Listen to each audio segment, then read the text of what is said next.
welcome to NAPOD, where we provide NA speaker meetings and workshops in a podcast.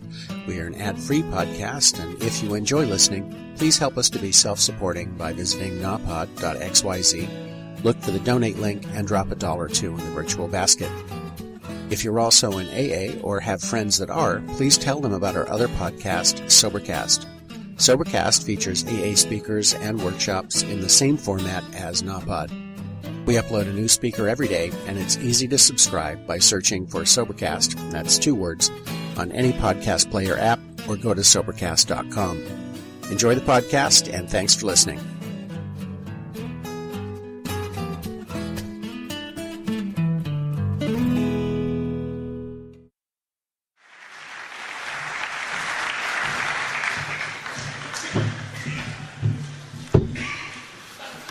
Shit.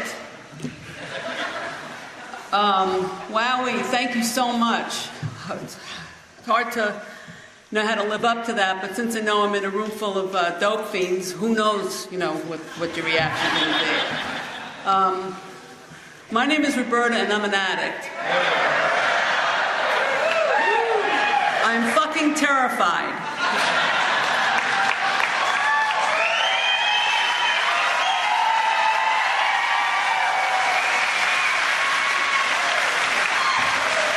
My husband, who's sitting in Los Angeles, probably sitting in the chair waiting the 24 hours for the Super Bowl, sent me a message that said, "Did you speak yet?" Am I speaking too loud? He said, "Did you speak yet?" And then when I opened it, the message said, "If you say fuck, which I'm sure you will, do it with passion and reach down real deep so the addicts from the show me state get the full fucking impact."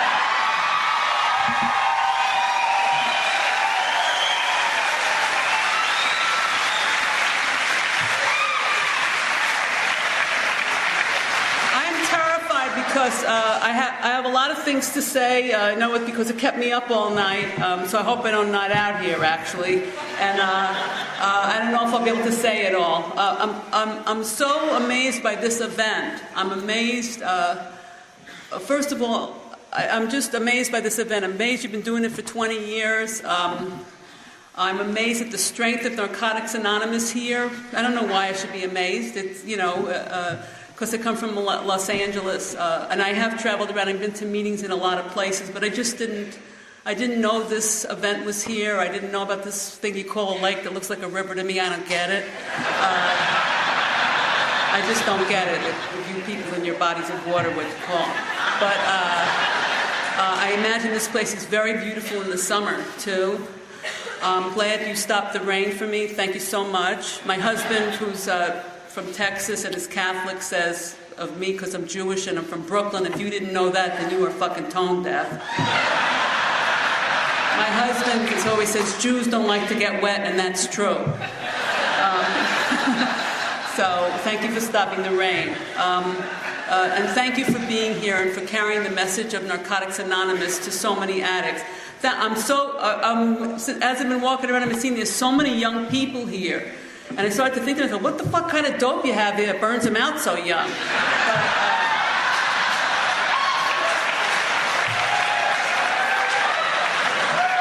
But then I realized, you know what, I'm getting old. And I also see there's a lot of old people, there's a lot of people from my generation here. You people were born in I'm at the front edge of the baby boom. I see some people who's a little bit older than me. I just turned 65.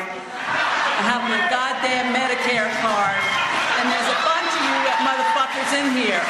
And whoever thought we'd live so long?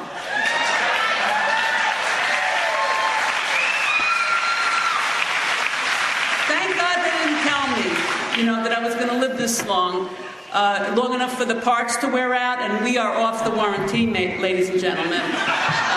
I have hearing aids, which when I was in treatment, in 1983, they told me, you better get hearing aids, Roberta, because now you have to hear what people are saying, because there's shit you don't know.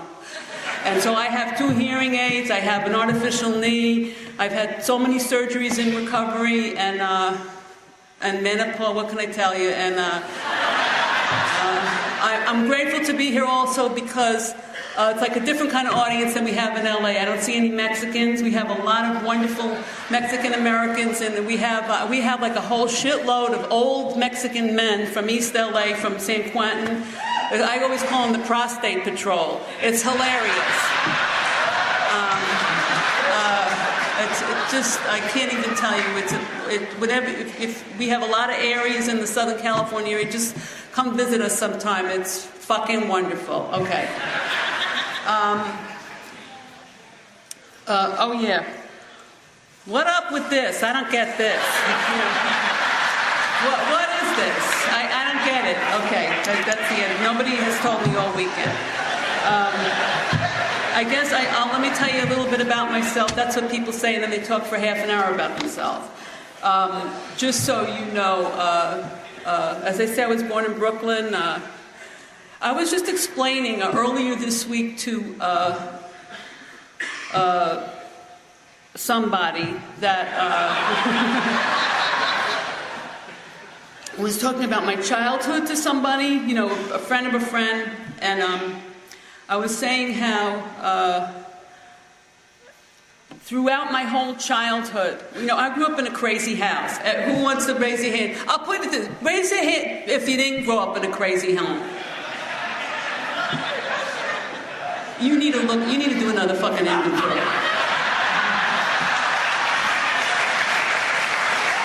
You in denial, honey. Okay, but not really. So that we grew up in a crazy house. Up until when my father died when I was 9. Up until then, I don't remember there being any talking at all.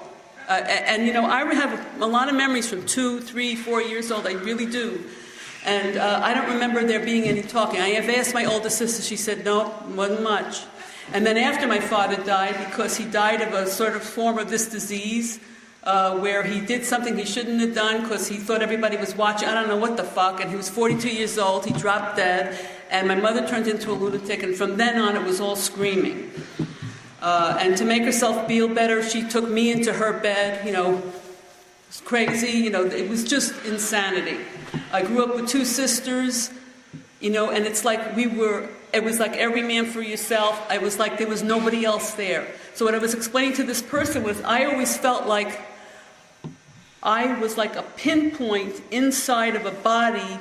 I had no connection to who I was. I had no feeling of being like a self. So I say it that way. You hear it from the podium all the time. Addicts, one after another, will stand up and say, I felt like there was something wrong with me. I felt like there was a part missing. Oh, I had a boyfriend once who said, I felt like I was a machine with a part missing. I felt like, what people say, I felt like it was a manual for life and I didn't get it. I felt like everybody else knew how to do it and I didn't. I felt like there was, like I was a Martian. I felt like it was some blah, blah, blah, blah, blah. When we moved to Queens, we moved into a project. I don't know if you have projects. You have projects here? Yeah. Great, ain't it? We moved to the project in Queens, and it was the promised land at the time.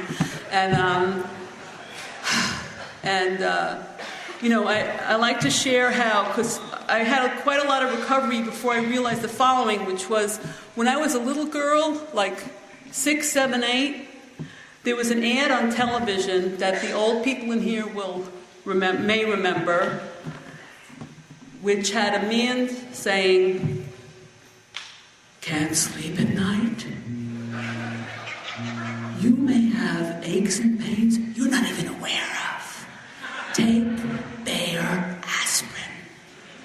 And at the age of 7, 8 years old, I used to sneak out of bed in the middle of the night to take aspirin because I couldn't sleep.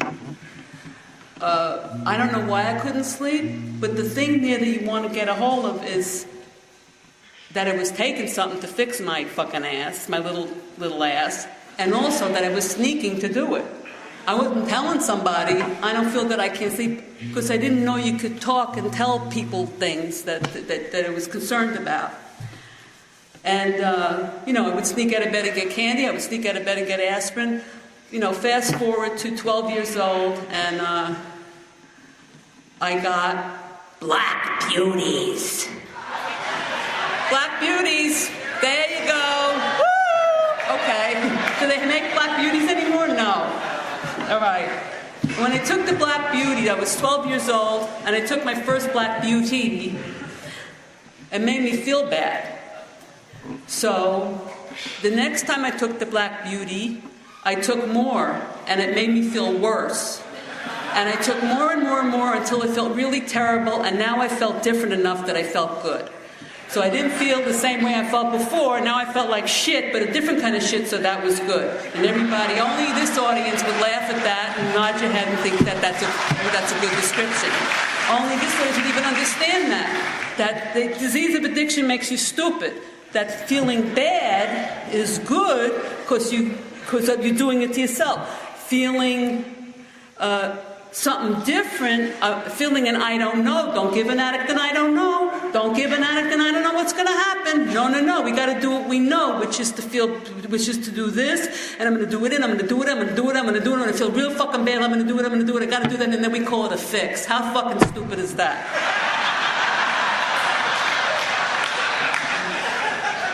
Okay, and it doesn't matter how smart you are.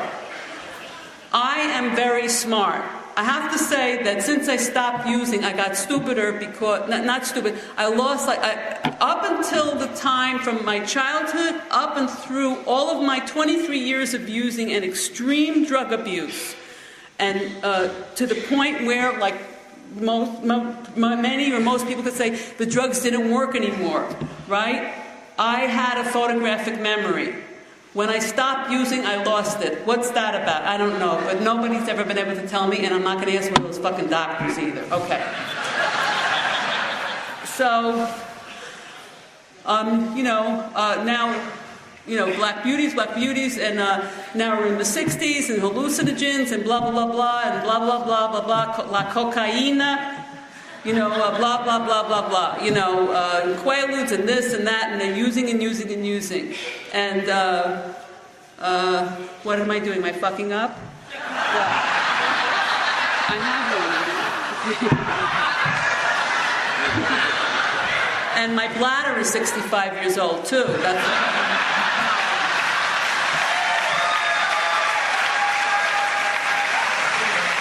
So I may have to leave. No. So, my drug addiction, I pushed everybody out of my life. I had, 500 relationships, a marriage. It was the 60s. I was the kind of addict who, when I got divorced from that guy for like a stupid reason after 2 years, I said, I'll have to get laid 5 times a week, then I'll know I'm okay.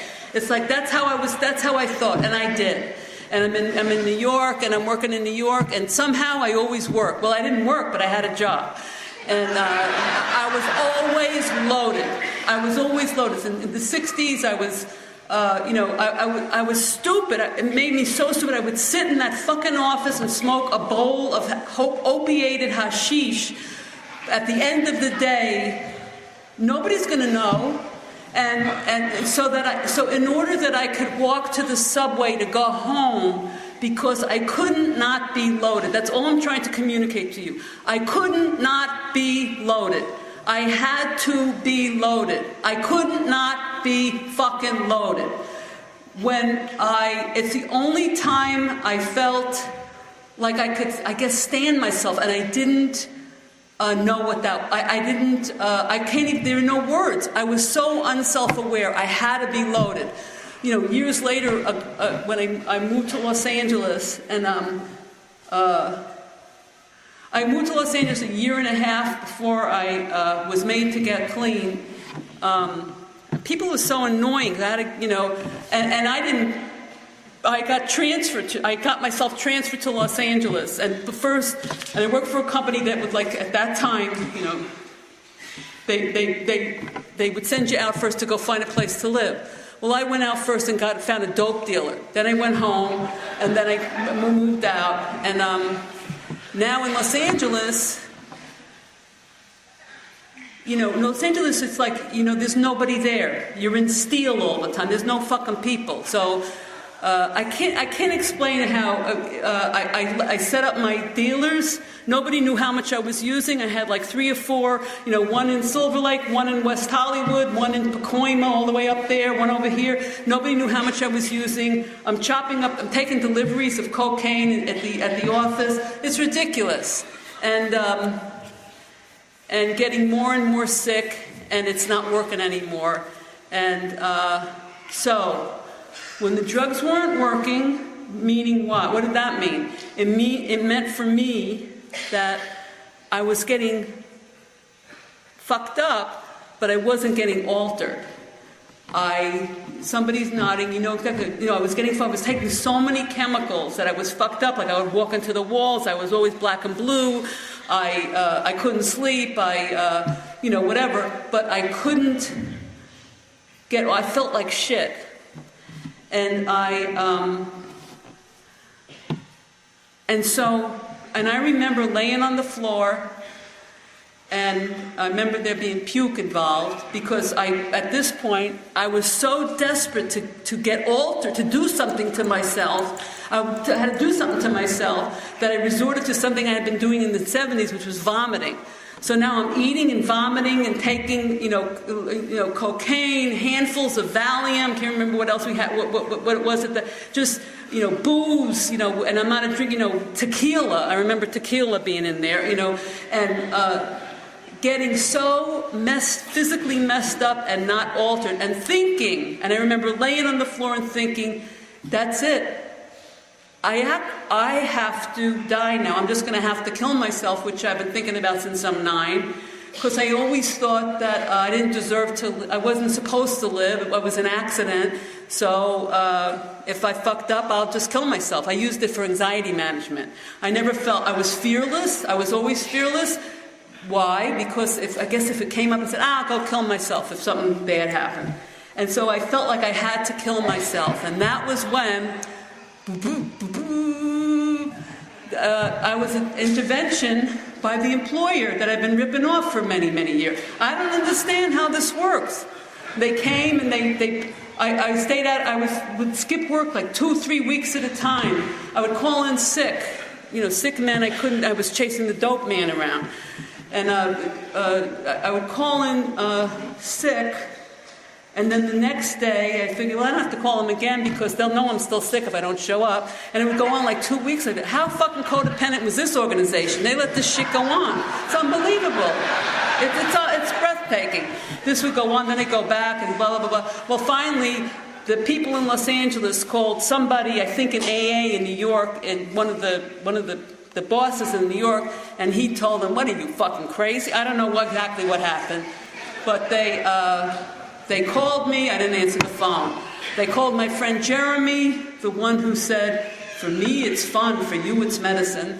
That guy, they called him, and he banged on my door, and I said, "Go away!" So finally they typed up a letter and stuck it under my door. And the letter said, on corporate stationery, it said, "Dear Roberta, we see what you're doing.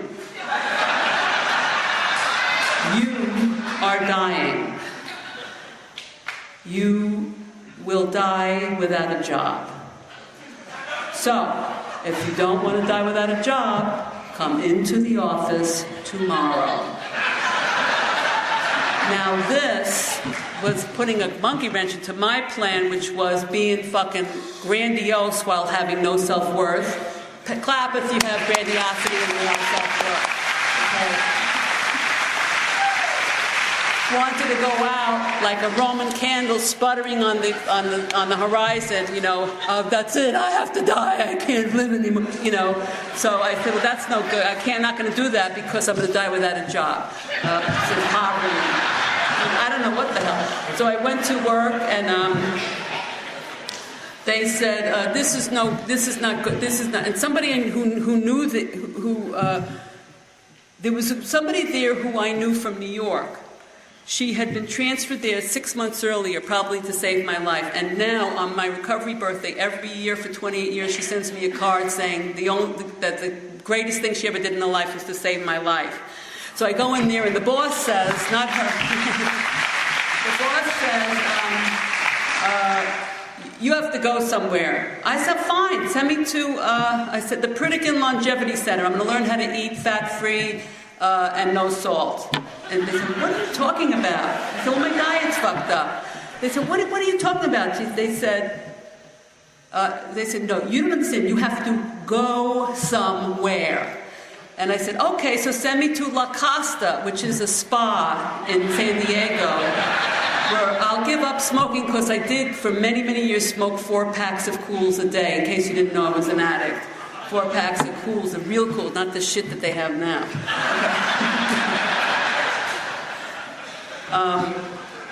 So the girl who I knew from New York, who knew I had a problem, because when we used to, in New York, she lived on West 73rd Street near Broadway, and we would get like coked up to the hairline to go to the bar and play Pac-Man like this.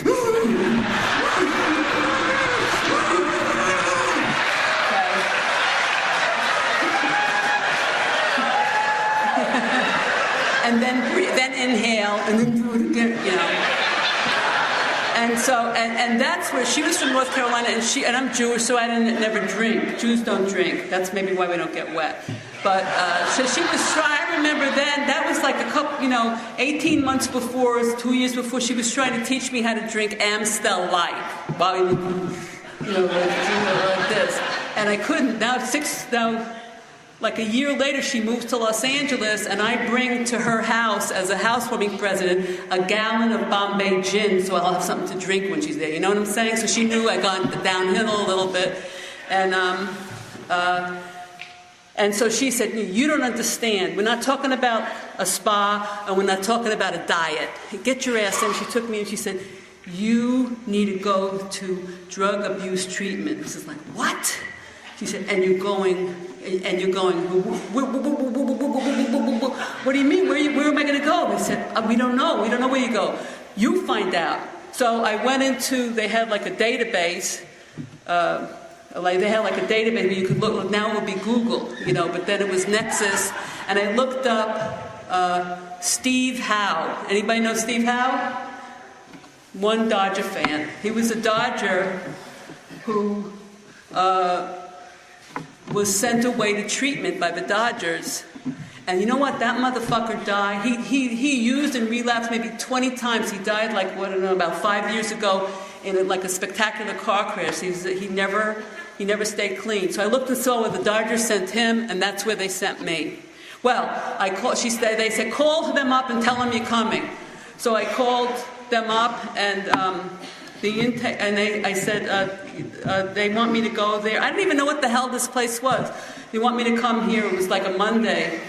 They said, okay, so you're going to come here tomorrow. I said, no, I'm going to be there Friday because I have to take care of stuff, And she said, well, tell me about you using. What are you using? And I actually told her the truth of what and how much I was using, which is the first time it had ever come out of my mouth, even for me to hear. And I told her, and I said, okay, so I'll see you Friday. And she said, no, you're coming tomorrow. You'll be dead by Friday. That got my attention. But so I figured I'll go and I'll kill myself when I come home. On my schedule, not on theirs. That was my plan. Because I didn't know what this was about. I didn't know what any fucking thing was about except what I had been doing. And you know what? They sent me to treatment in Arizona where Steve Howe went. And I get to I was on like a fifth, I don't know, like a, I don't even know, like a 5-day run, so I'm nuts. And I get to I went to Phoenix, and the man came to pick me. So now I'm like nuts, and the man who came to pick me up had one arm.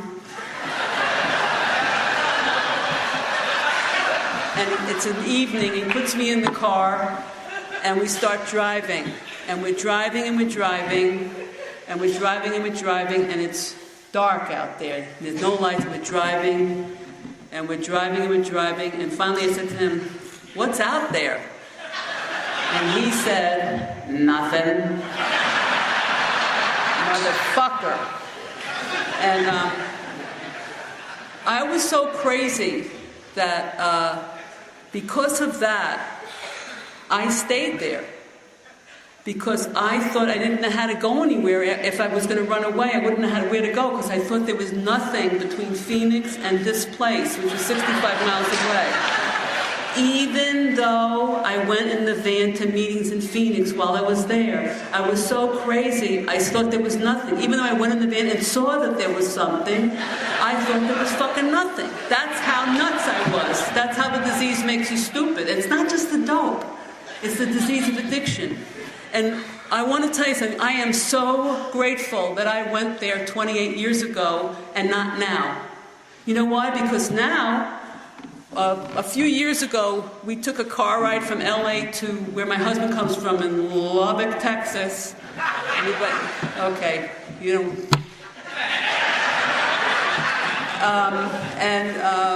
On the way back, I said, let's stop off there. And we did. We drove by the treatment center, and it's all, you know, it's more like a suburb of Phoenix. That's what it felt like to me. And I went in, the director was still there, and I talked to him. I said, you know, when I was here, there was no caffeine, there was no nothing. If you weren't having seizures, you didn't get fucking nothing. And that's the way it was then. And that's what they said. When I came in the intake interview at 11 o'clock at night, they said, and when you leave here, no antihistamines, no this, no that, no this, no NyQuil, no this quill, no that quill, no that quill. You know, it was like, and I said, there was decaffeinated coffee. When I was there, I said, what do you do now? He said, oh no, we got to give everybody psych meds. I said, why? You know better. He said, because if we don't give them a psychiatric diagnosis of depression or anxiety disorder or something like this, the insurance doesn't pay. We'll have to close. Oh, that's very nice. I'm so fucking grateful I got clean a long time ago, because what did I get? I got the knowledge that I don't have to take something to fucking fix my feelings. I can live through them and watch them change.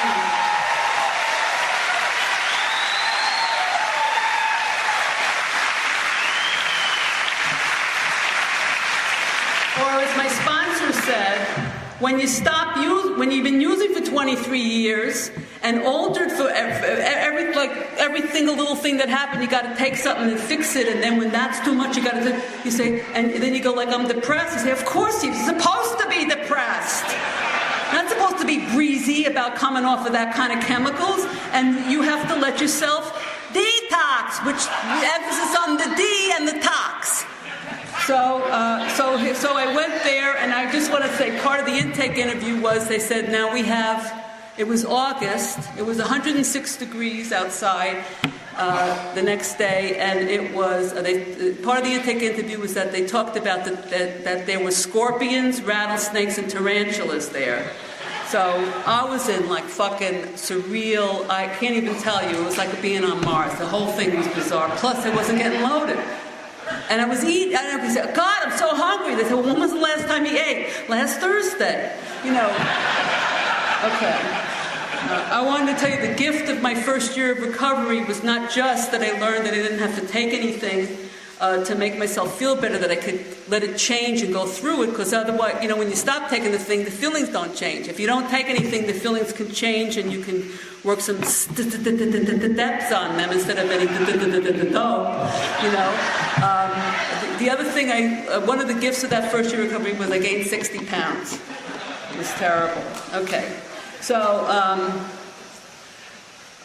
the first 30 I probably needed, but the second 30 was just a nightmare. Okay, so, all right, so here I am, I'm there, and it's like, I'm in like, what the fuck is this about?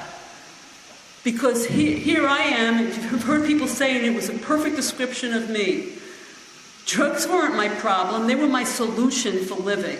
That was the way I was able to live, and now it wasn't working anymore. How the hell, what does that mean? I can't exist anymore.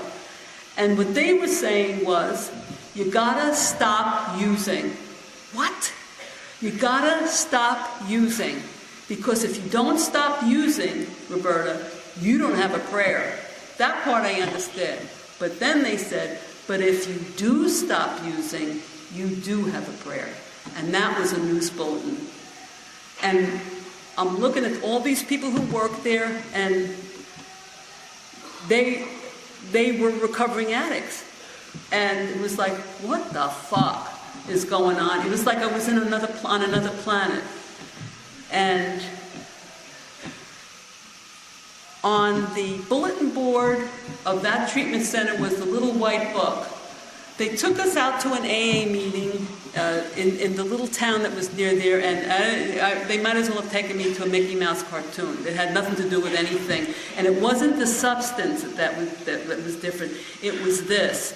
I then saw the little white book on the bulletin board, and I took it down. And in that book it said, when we use drugs in any form or substitute one for another, in any form, we release our addiction all over again.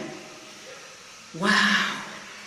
And it said, not I'm powerless over this, I'm powerless over that, I'm powerless over this, I'm powerless over that. I'm not powerless over drugs. I know exactly what to do with it. I am not powerless over drugs. It's me. I'm the problem. I somehow knew if I stopped using, it would first be the beginning of the fucking problem. Because I was the problem. You know, it's not enough to stop using. And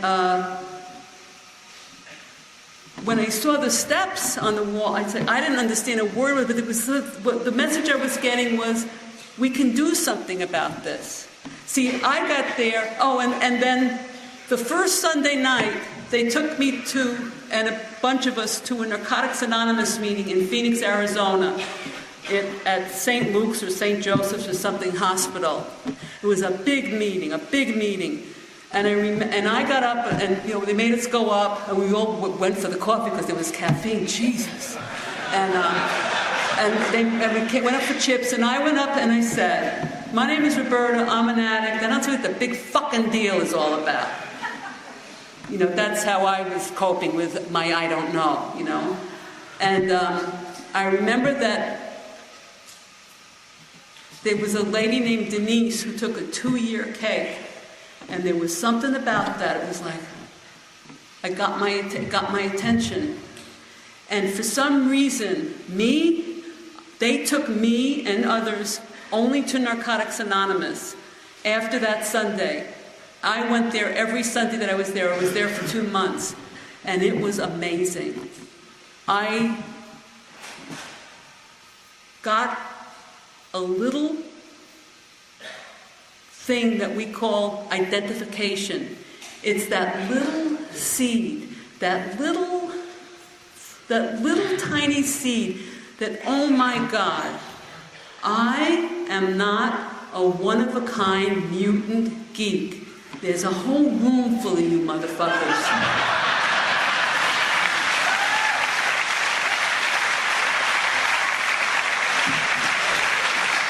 And every room I go to, it's the same. I have that identification. I don't know you, but you know the most important thing about me. I'm telling you some other details, but the most important thing about me is that I am an addict, and I am an addict in recovery. You know what I know what to do to myself. You know how I know how to treat people like dog shit. You know that I know how to steal. You know that I know how to manipulate and lie.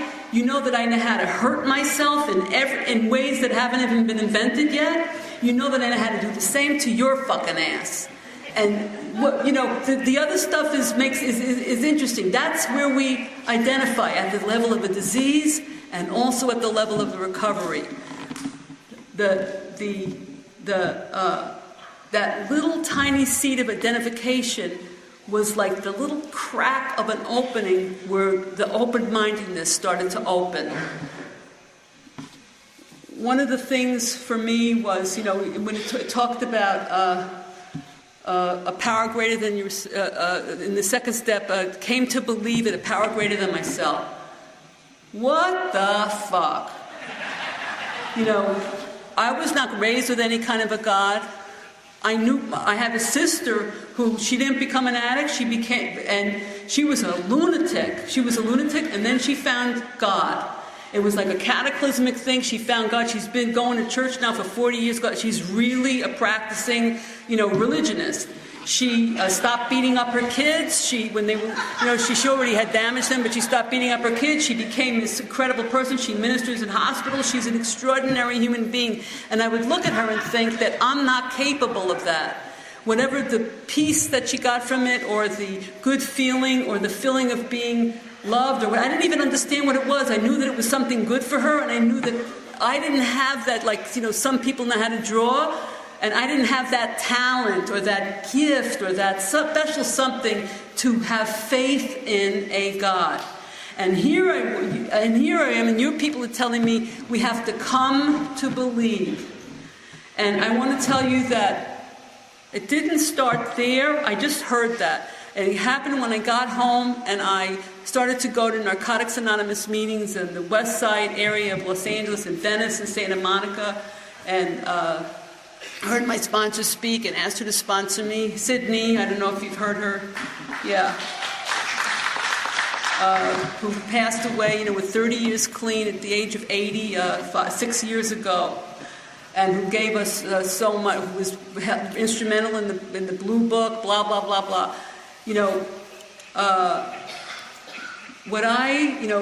When I came home and started to go to big meetings, and I would say, I have to get a power greater than myself.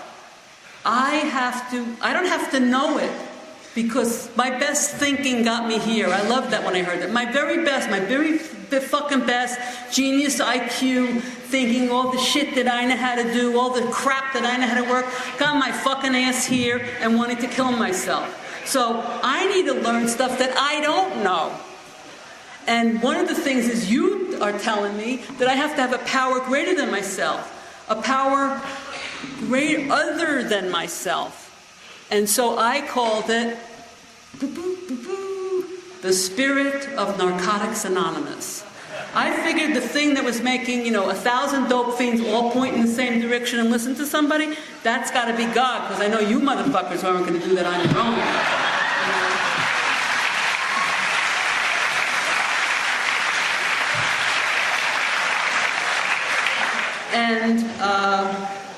And it started for me there.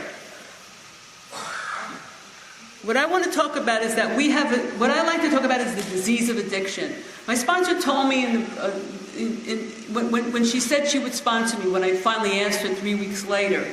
And I asked her because I heard her speak. I was released to the custody of a Narcotics Anonymous, a Southern California Regional Convention of Narcotics Anonymous in Buena Park, California, which is where Knott's Berry Farm is. I was spared from seeing addicts going around Knott's Berry Farm, but...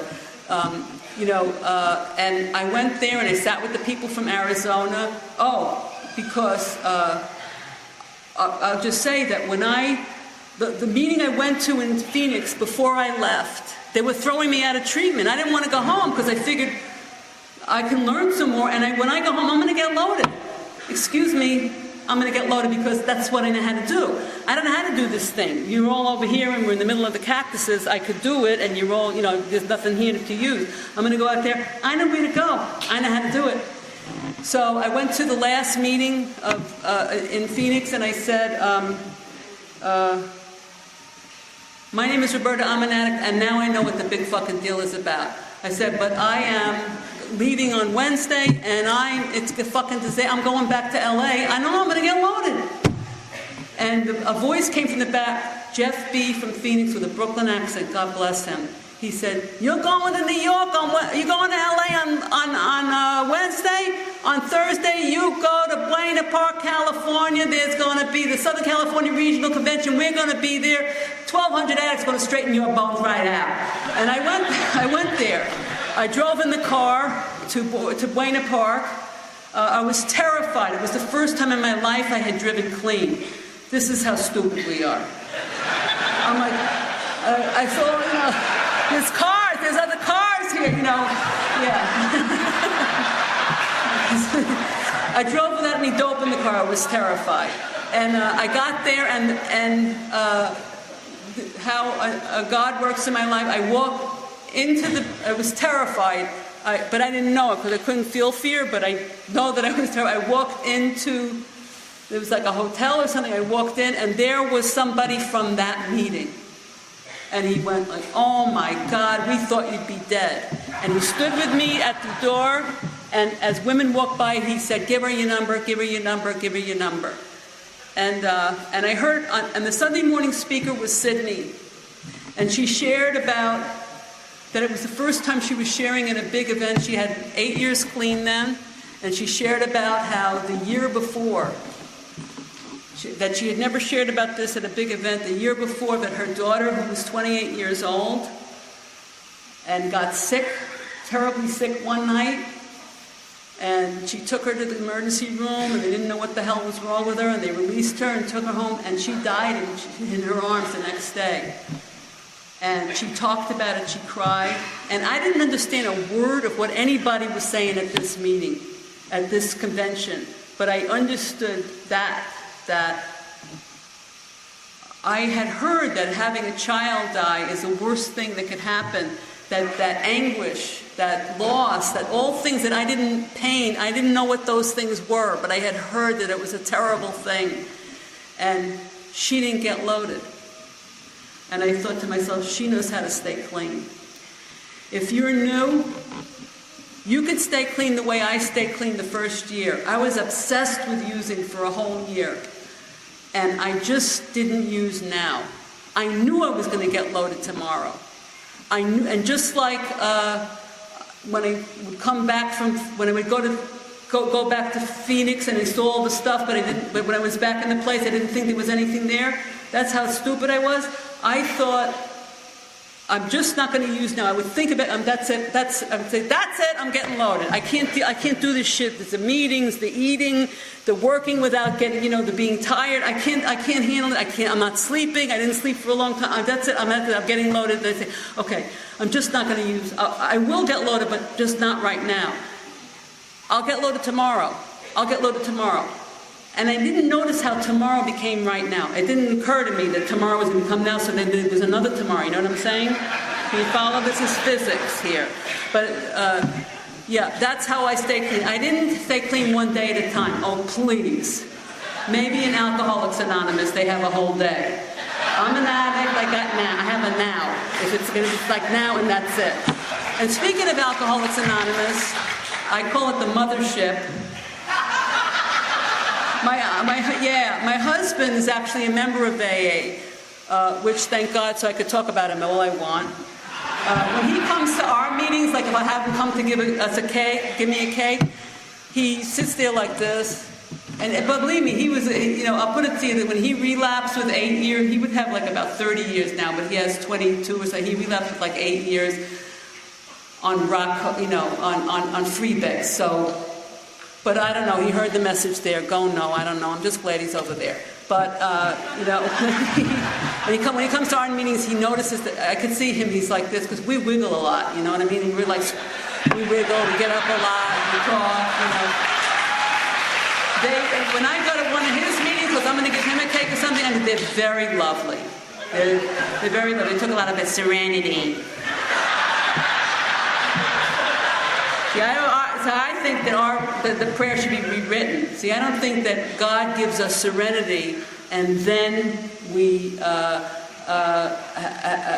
the courage to accept the things we can't change and change the things, God gives us serenity to accept the things I can't change. And then we have the acceptance of the things we can't change and the courage to change the things we can't, that we get. I don't think it works like that. I think we have to move ourselves over to humility, and then we can accept the things we can not change, the courage, then we get the courage to change the things we can, and that produces serenity. When we start accepting the things we can't change and stop trying to motherfucking torture everything into the shape that we demand so that we can be comfortable, try to squeeze reality into the shape of the bullshit that's in my head. And if I stop doing that, then I will maybe have serenity. Okay, so what I really wanted to say is that it's all about the steps. And I'm not talking about how am I doing? You got to be kidding. It's all about the steps. And I'm not talking about the first time you did the steps. The first time you did the steps is like learning how to dance. It's the first time you danced. That ain't it. I'm not talking about, there's some stuff that you never told anybody and then you tell them to somebody. It's a wonderful thing. But the shit that was embedded when that stuff happened, the stuff when I was a child, the reactions, the feelings that got buried and then under the concrete of the dope and the character defects and the fuck you motherfucker and whatever it is, or the extraordinary codependency that demands that you change in order for me to feel okay, in other words, it becomes your fucking fault, motherfucker.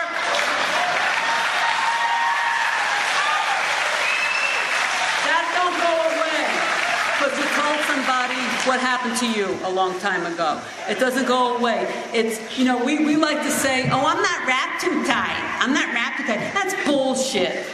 Addicts are wrapped overly tight.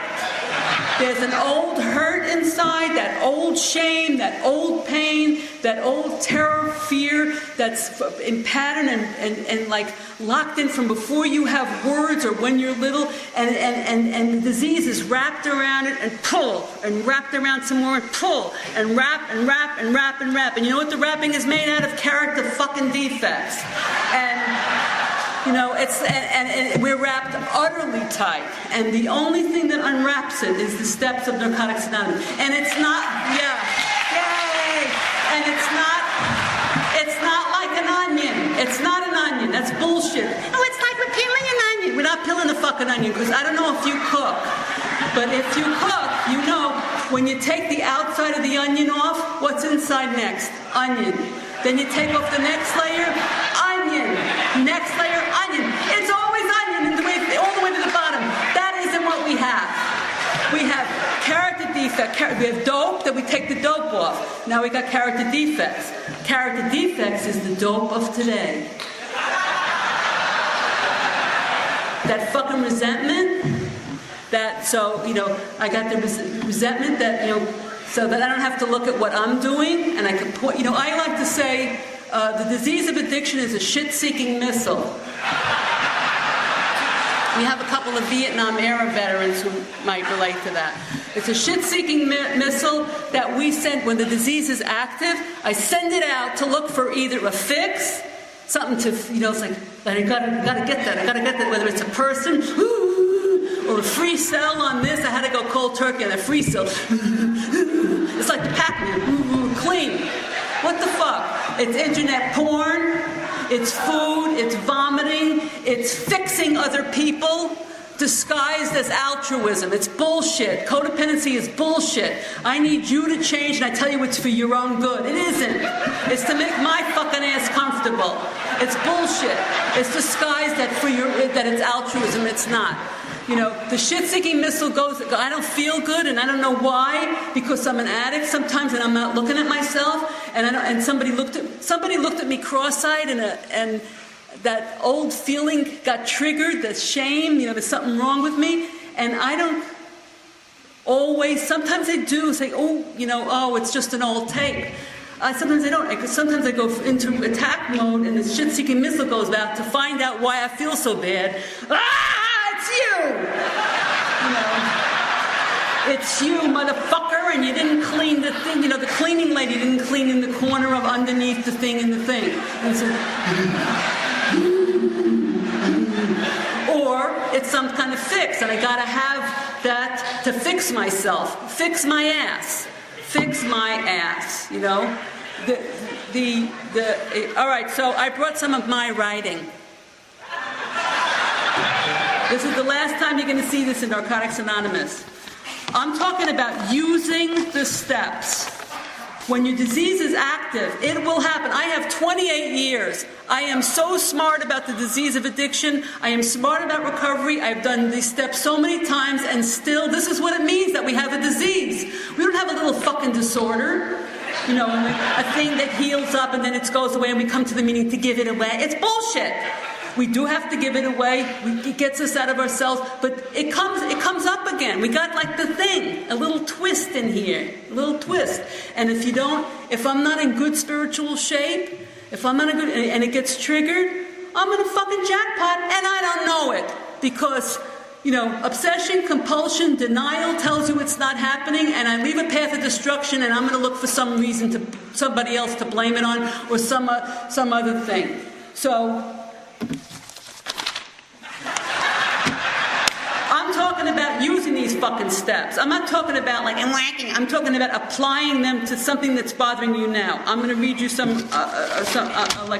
and what I do is I do it on the computer. 200 years ago, you had to write it out.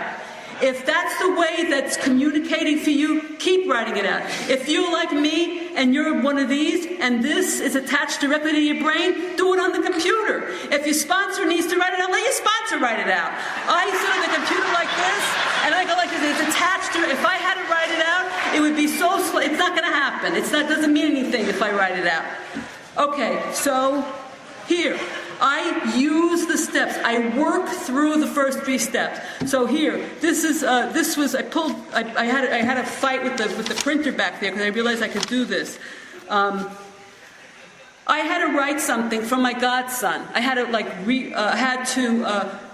proofread and rewrite something. It was an application for law school. That's what it was. I said, I'll fix it up for you. I'm a writer. I'm gonna do that. I'm a writer. I'm a fucking writer. I'm a writer. I'm gonna do it. I'm a writer. I don't know what the fuck happened. I didn't do it. And now I'm not doing it for one reason or another, and it's turning into I can't do it. It turns into, oh my God, I can't do it. Oh my God, I can't do it. I'm gonna fuck up. I'm gonna fuck him up. I'm gonna fuck up. I'm gonna kill him. I'm gonna have to kill myself. I'm gonna have to get loaded up. And I don't even realize this is happening because I'm an addict. And all of a sudden, one day, I say, stop it! Well, you got a problem, we have a solution. You're doing this to yourself. You are the problem. You're doing this to yourself. And I write my way through the first 3 steps. I'm not talking about like it's an incantation. I'm powerless over my disease, my life is... No, I'm talking about pulling it out, pulling it apart. I write my way to the 3rd step. And I'm writing fast. And I'll read you what I wrote. This was called, I Can't Write Zachary's Statement for Grad School. This is my disease, pure and simple. It's freezing my hands. It's paralyzing me with fear. I was writing what I was feeling. I had to get it out. I had to write it down. I feel the fear. I didn't know I was afraid. I'm fearless. I'm an addict. Fuck you, motherfucker. Fear is gripping. I go like this, like I know how to do karate. I don't have to do fucking karate. All I have is a big mouth. That's it. The fear is, but I come from Brooklyn, so people get scared. Okay. I feel the fear gripping my chest like a cold hand. I want to run. I'm afraid. This is my disease, and this is what's making my life unmanageable. It's not only making my life unmanageable, it's making me miserable. I admit it. This is my disease talking to me. Misery, for me, is dope. You know what I mean? This is what, to feel miserable and fucked. Like to be fucked and a victim, and it's somebody else, and there's something wrong with me, and I'm fucked and I'm miserable. I love, I wouldn't say I love it. I just say it's like a warm bath of shit that the addicts we return to it like it's good. That's how stupid we are. That's how fucking stupid we return to misery, self-loathing. We relax into it like shit because like it's something good. How stupid. Okay. All right. So I admit this is my disease. It's making my life unmanageable. Can I believe that there's a power greater than myself to restore me to sanity? What I do is I write a list, not a novel, of what my insane thinking is. I'm pulling it out so it's not like a gas filling my head. When the disease is on, like the Pac-Man, the food, the fuck you motherfucker, the needing you to change, it fills our head. And there's nothing else in there. That's called obsession. It's bullshit. But if you sit and you write down what you're thinking, it becomes just a thought, a thing. Something that you can... It becomes a finite thing you can let go of. When it's filled your head like gas, it's like the Fukushima nuclear reactor. You can't let it go. It's like an explosion. I write down. It's insane to think I can't do this writing. Plus, he gave me such a good thing to do. It's insane to think I can't do this. It's insane to think I've never done this before. It's insane to think that I have to distract myself or go run and do something else, because I would go like, I'm going to go do this. No, I'm going to go do this first. No, I'm going to go do that. It's insane to think I will fail. It's insane to think I have to put this off. It's insane to think I have to wash the table or do the crossword puzzle or eat some more. It's insane to think that I can't do it. It's totally insane. But then I write myself into believing there's a power greater than myself who can restore me to sanity. So I don't have to stay in this. If there's a power greater than me who can, I don't have to stay insane, even though it feels like I do. Like it's just like it feels like I had to use every day. That wasn't the dope, that was the fucking disease. I have to live like this. I have to die on the county jail floor. How many people said that? I have to do this. I have to live this way. I don't. Can I come to believe there's a power greater than myself who can restore me to sanity? So I don't care if I think of it for myself or for you. In this case I wrote, there is a God, the God who gave somebody named Stacy, somebody from a meeting, a life, as she said this morning when she took her 15-year cake. There is a God who showed Johnny how to not live like an animal in prison, but on the street helping people. There is a God who showed him it was insane to sell drugs to pregnant women. I just heard that in a meeting. There is a power who took me from being a self-centered little whore and made me a wife who wants to be with my husband, who wants to help him and love him, wants him even when I get angry, or if he does, wants to stay. You know, there is a God who put Sydney in my life, and still I'm afraid. That's okay, you're allowed to be afraid, because there's a power greater than myself and my fear. So I'm going to make a decision. That means conscious. Disease isn't conscious. All of a sudden, now I'm moving myself. The plasma, you know, the gas is settling. I've labeled the things in there insane, and now I'm going to let them go. All the steps are about awareness and releasing and letting go. First step, second step. And third step is let go. Fourth step, awareness. Fifth step, let go. Sixth step, awareness of character defect. Seventh step, moving to humility, let it go. You have to let the motherfuckers go. God doesn't remove shit. He didn't take the spike out of your fucking arm. You had to put the motherfucker down, and then the obsession got removed. Same with the dope of this character defects. You got to put him down for a minute and then tell God, I'm going to let you take him away. You got to you can't be practicing. You can't be fucking practicing it and say, I guess he didn't take him away. It's ridiculous. I make a conscious decision to put all this fear in his hands. I put the fear into the hands of a loving God. I turn the fear over.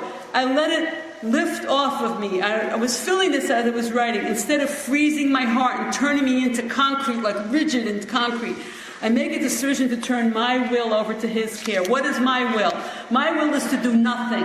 My will is to go to sleep or eat or run away or go do anything else. My will is to stay in the fear and in self-loathing, the dope of self-loathing. My life is, my fear of stepping out, my fear of, I'm going to do something and put it out there.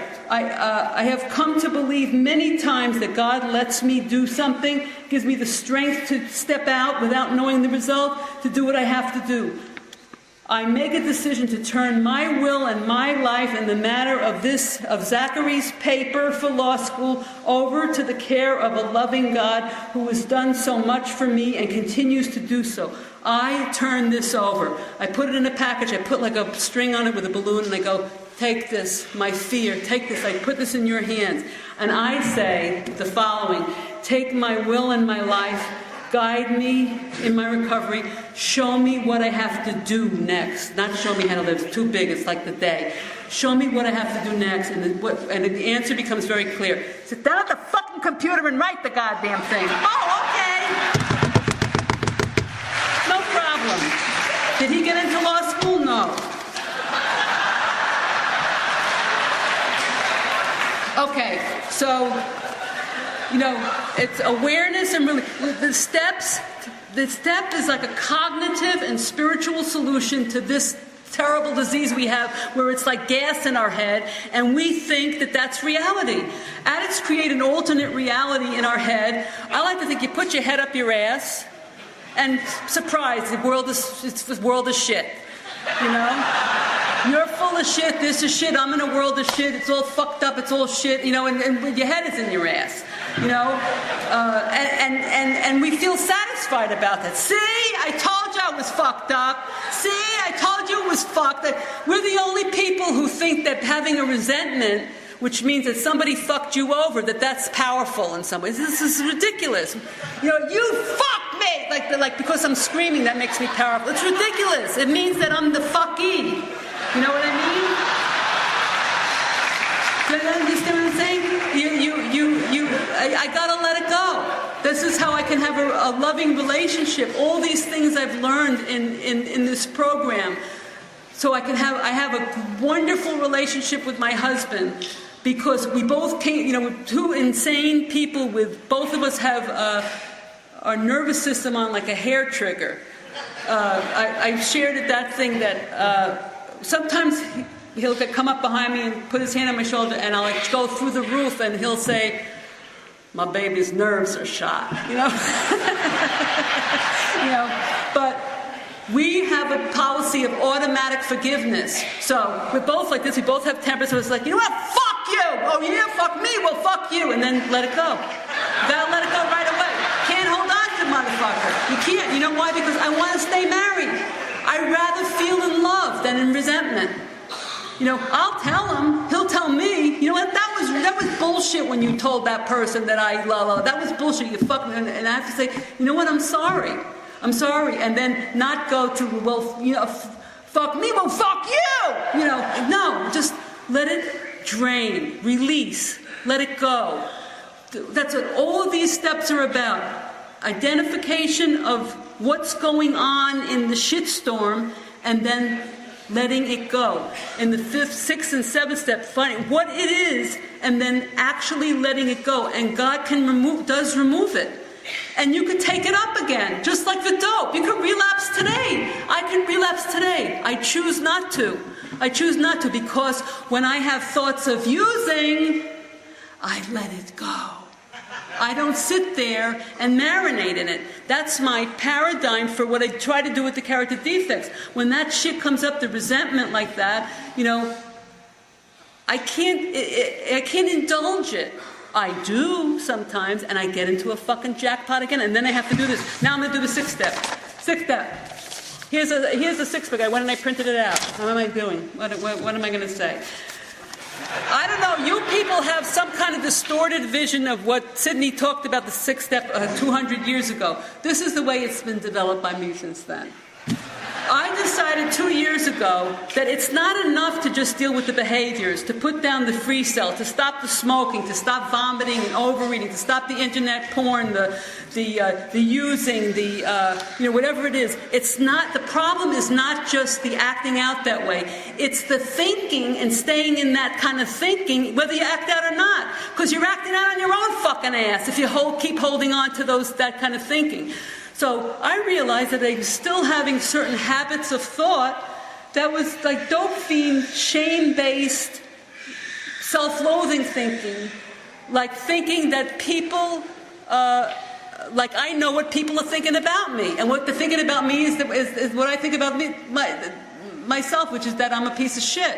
When I'm in that, like on the airplane coming here. How am I doing? It's too bad. I don't know. I'm going to still talk. If you don't, you can leave if you want. I don't care. Okay. On the plane coming here, I have crossword puzzles. I am a terrific crossword puzzle player. When I was on coke, you don't even know how. I could do a New York Times crossword puzzle in 5 minutes on Monday, and on Friday it was harder on 6, 7 minutes. Sunday New York Times crossword 20 minutes. Crossword puzzle. I started doing them again a few years ago. I'm a crossword puzzle user. So I sit down in the plane, take out my crossword puzzles, and I fucking think everybody is looking at me doing the crossword puzzles. It's the stupidest thing ever. Half the people are sleeping. It's like I'm the center of everybody's universe. I'm a piece of shit. I'm a worthless sack of shit, and yet I'm clairvoyant and I know what everybody's thinking. So imagine my shock when I'm doing my crossword puzzle.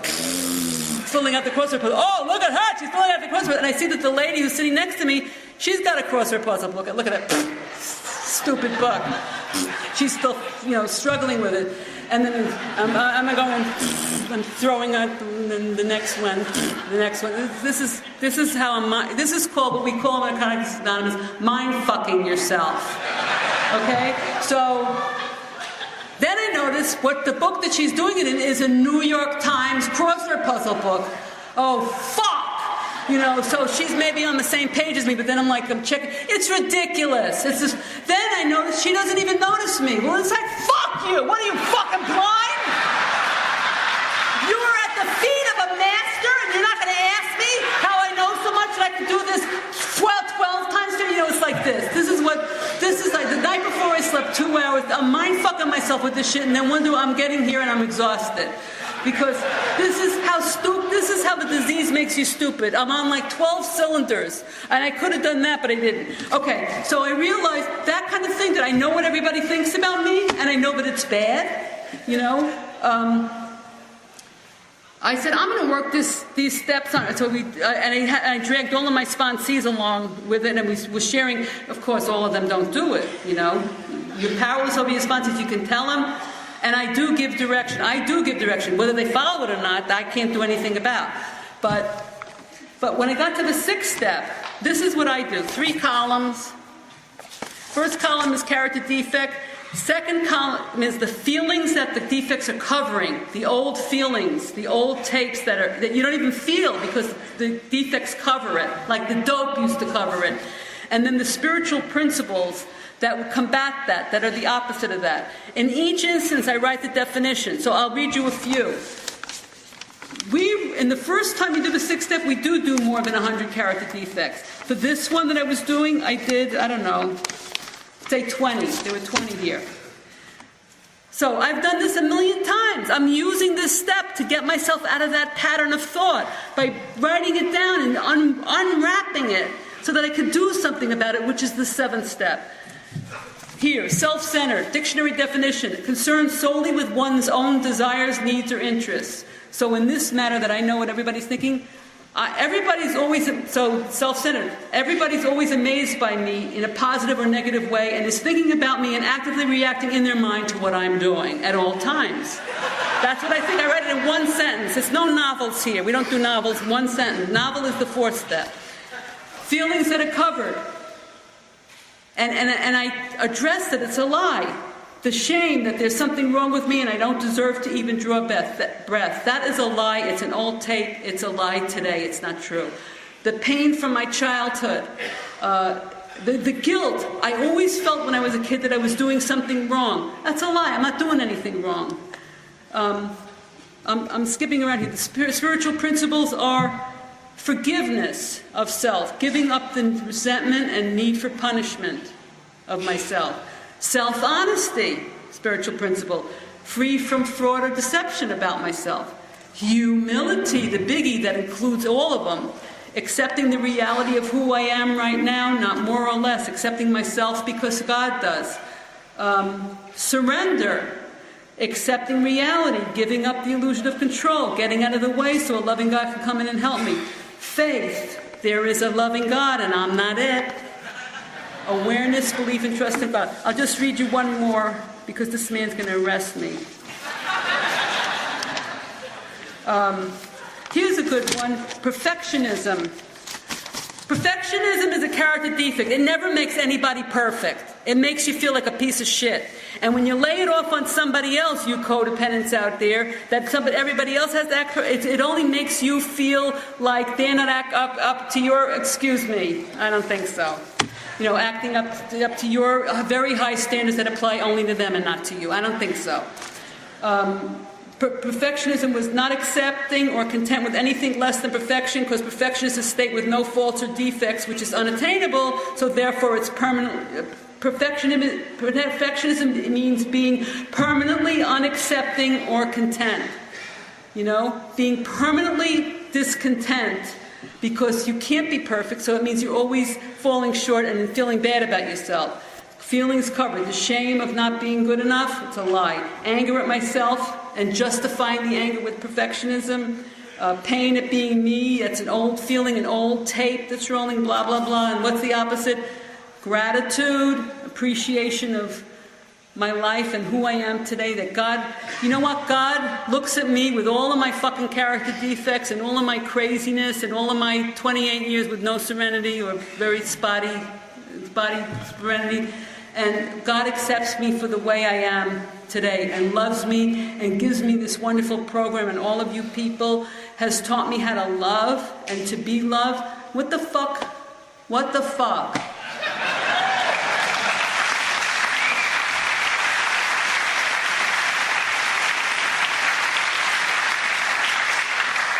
One time I had a work thing downtown LA, and it was a year and a half. It was terrible. It was terrible. I had to get up at like 5 in the morning and go all the way downtown LA, and it was in a terrible working condition. We had rats in the water coolers. It was terrible. It was like this. It was extreme. It was very long hours. It was extreme stress, performance anxiety for me, because that's how I live. And it was terrible. And every day I would get, at the time I lived in Venice, I would get in the car, drive back to Venice, go to a Jewish deli, what else, and sit down and order 10,000 calories, I didn't care what the fuck it was, get a newspaper and sit and eat like a lunatic. What was it doing? I was medicating that and putting myself into a coma so that I could sleep and not telling anybody about it. And finally I told Sydney, I said, Sydney, I'm doing this. Months later, I told Sydney, I'm doing this. Every day I'm coming home from work and I'm sitting and eating like a fucking pig into a coma, going to sleep. But she said, well, why are you doing that? I said, well, you have to understand, it's so tough down there. This is the only time of the day that I feel good. And you know what she said? What makes you think you're supposed to feel good? What makes you think? And look, and the piece I would add to it is, look what I'm doing. I'm destroying myself. I'm making myself miserable and sick, and I'm calling it feel good. How stupid. How fucking stupid. How fucking stupid.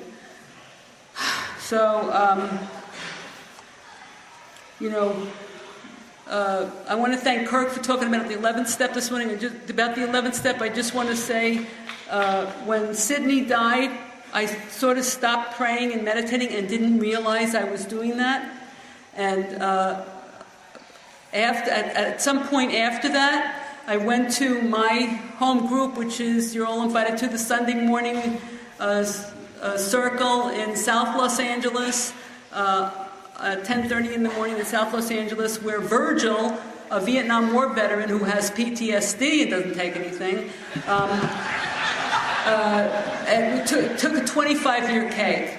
And when he was, and God bless Virgil. And when Virgil was sharing about the 25-year cake, he said, still and every day, every morning I get down on my knees and I ask God for knowledge of His will for me and the power to carry that out. And after the meeting, I said, Virgil, you actually get on your knees and ask God for the power of your will to me and carry it out? I have a knee replacement. I haven't been able to get on my knees for like 10 years because it hurts so much. You have 2 knee replacements. How the fuck do you do it? And he looked at me with a combination of serenity and also thinking, you stupid idiot. He said to me, I put down a pillow.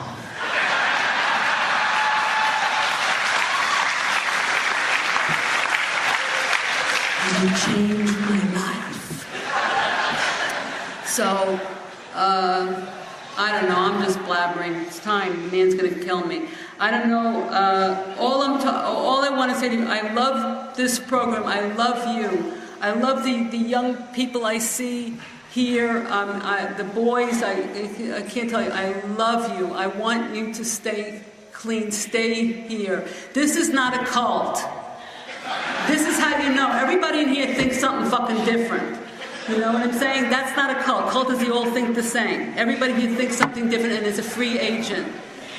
Please stay. You don't have to use anymore.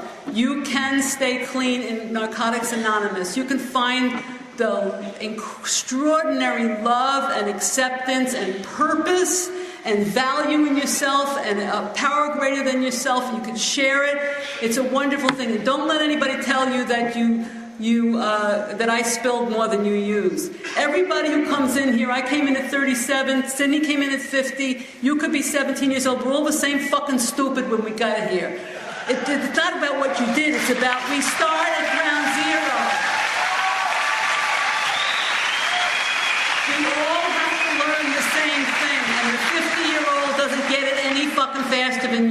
So don't let them tell you anything like that. Okay. Thank you for inviting me to Missouri. And I said fuck a lot, but you accepted it.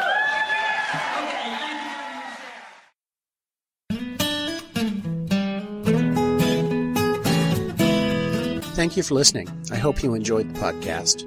Please help us improve our ranking so others can find us by putting a review on Stitcher, iTunes, or your favorite podcast index. Nawpod is ad-free thanks to the folks supporting the show with $1 or more per month. If you enjoy listening, you can join them by going to nawpod.xyz and looking for the donate link. Thank you for listening. Have a great day.